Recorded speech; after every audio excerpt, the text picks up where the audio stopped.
So I went on this popular right-wing podcast recently, and I had a debate about integration. And when I was supposed to introduce myself, I said that I'm Sweden's biggest political influencer. I've I've built the largest political YouTube channel in Sweden since 2014, and that's factually, statistically true. Um, but the comment section got so triggered that it was just all the comments were just about how smug I am, and it really goes to show what a garbage culture Sweden is.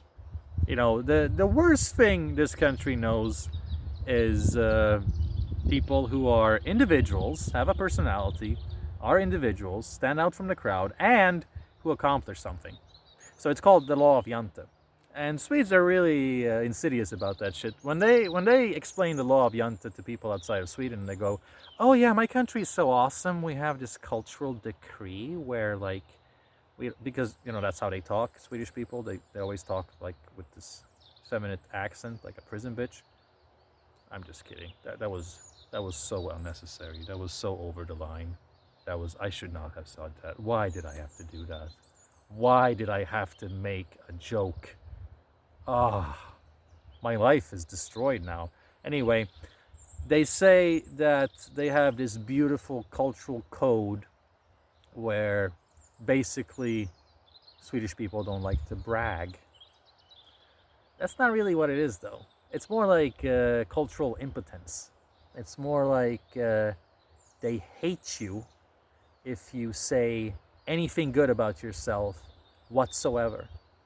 Like they don't give you compliments. They think compliments make a person narcissistic. They don't celebrate accomplishments. It's a very disgusting culture in that sense. Law of Jante, look it up. But it's not just. It's really not just Sweden. Sweden might be the worst with that, but it's actually a European thing. I mean, look up tall poppy syndrome. Read about that online. It's there in numerous countries. Tall poppy syndrome, law of Jante is also exists in other countries. You could say it's a generally Scandinavian thing, but Swedes are the worst with it. And what it really made me think about is how Europe is a shithole. Europe is, as a continent, culturally, it's a shithole. It's an intellectual shithole. It's a continent where, and this is why I love America so much, North America, the USA, Canada. It's a different, when you talk to people from those places, Canadians and Americans think they're so different. And sure, I get it, there's differences, but compare North America to Europe, uh, there's a bigger divide, right? And when I speak to Americans, when I speak to Canadians, there's this kind, friendly, respectable, funny, but also in your face, in a refreshing kind of way vibe where like you're allowed to be an individual, to have dreams, to succeed. Failure is not seen as the worst thing on earth. It's more of a, people are encouraging when you have an idea, when you have a dream, when you want to be an entrepreneur or whatever. People are encouraging, whereas in Europe, everyone has a stick up their ass. You're a moron if you try to do something and fail. Nobody thinks of failure as experience and lessons learned. It's a very punishing, rigid environment when it comes to ambition and individuality. And I've read numerous people make analysis on this, especially in the world of business. You can see it clearly, you know.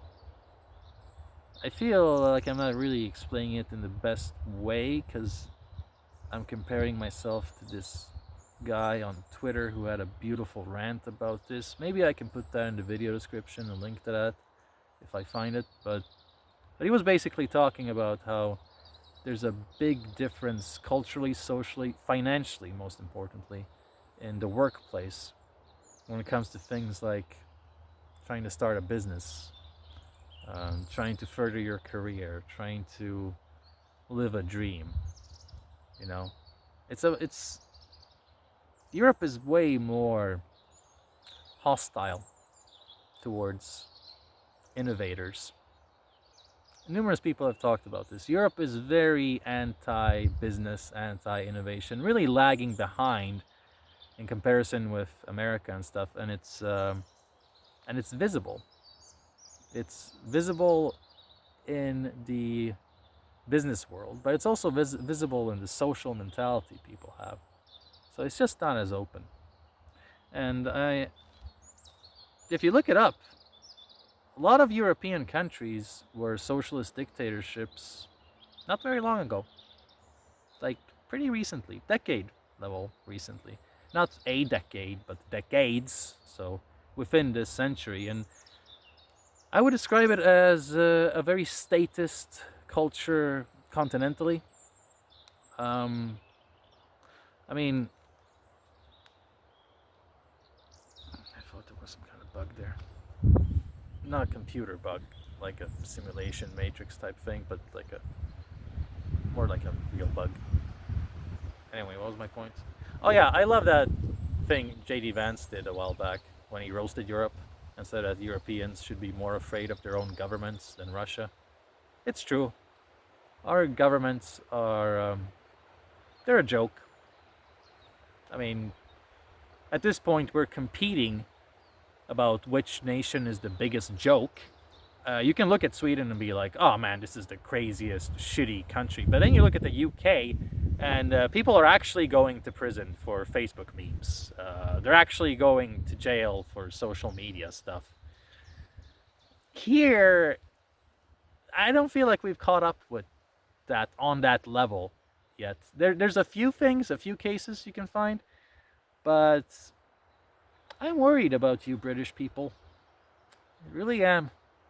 You seem so friendly and jolly with your banter culture. You seem... sure, there's a stereotype of the depressed British guy standing in the rain, but every British person I ever met was friendly and sociable, right? So it's a shame.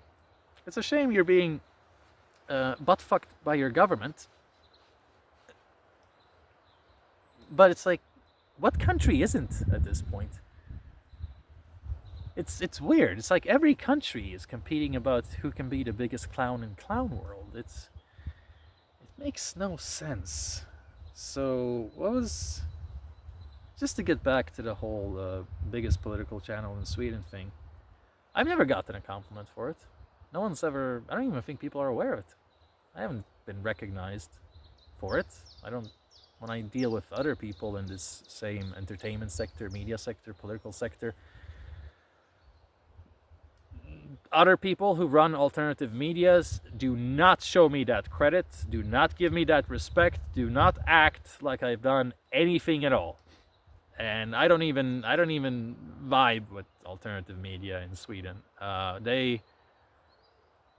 They are pretty antagonistic. Like you can sense the jealousy, right?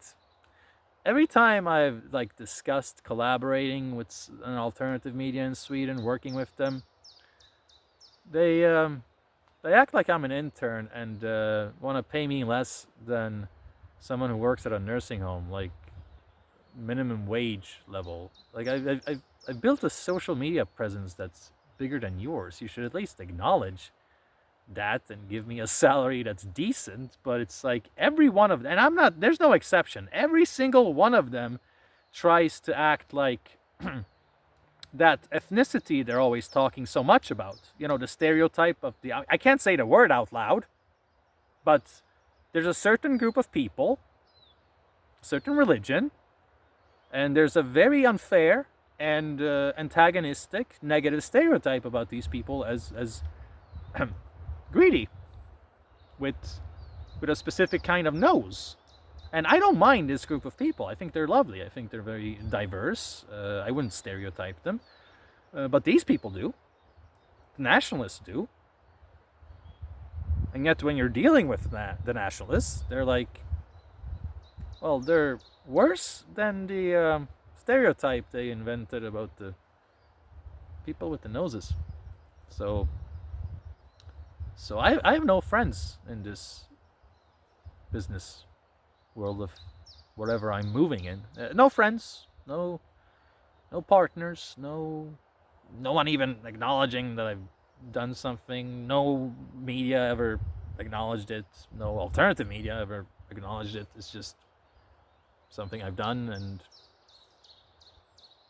and nobody ever said it. So I figured, well, why don't I say it for once? And when I did, people got super butthurt, and the whole comment section was just filled with that. So I guess the point is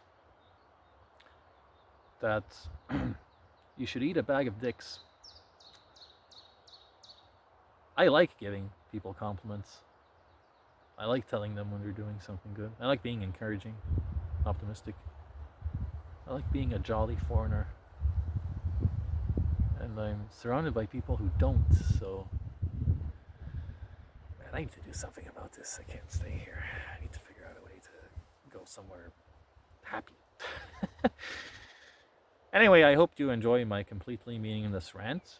And thank you for watching. And check the links in the video description if you want to ask me a question or chat about something, whatever. Follow me, leave a like, etc. I hate saying that stuff. I only say that stuff because, I mean, it's the only way to hack the algorithm. Likes, comments, shares. That's the only way you can sort of circumvent the whole shadow ban thing. Sort of. But it's really just shitty algorithms too that are just really punishing anyone who doesn't sound like a YouTube stereotype. I hate having to say that in videos. Like, share, subscribe, but it sounds so needy. But it's how you support a channel these days. Okay, bye.